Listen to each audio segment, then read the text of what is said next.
निकाल धक्क्यात कडेगाव पलूसची बाजी सांगली मिरजेलाही टाकलं मागं।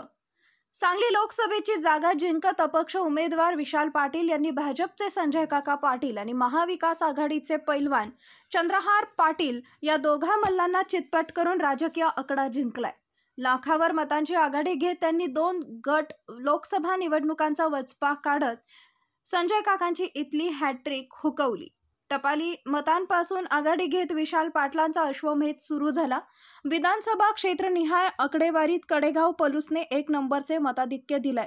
विशाल पाटील यांचे मताधिक्य कडेगाव पलूस विधानसभा मतदारसंघात तब्बल 34,400 मतांनी लीड दिलंय। हे लीड 2019च्या लोकसभा निवडणुकीपेक्षा 41,000 मतांनी जास्त आहे।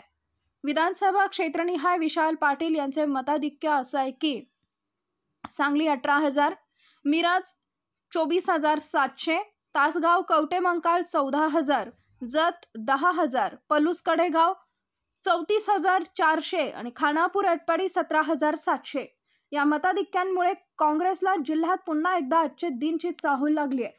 विशेषतः सांगली मिरजसह कडेगाव पलूस येथून विशाल पाटील यांना मिळालेले मताधिक्य भाजपसाठी धोक्याची घंटा मानली जात आहे। पॉवर मराठी न्यूज नेटवर्क, एकच नजर चौफेर खबर। Power Marathi news.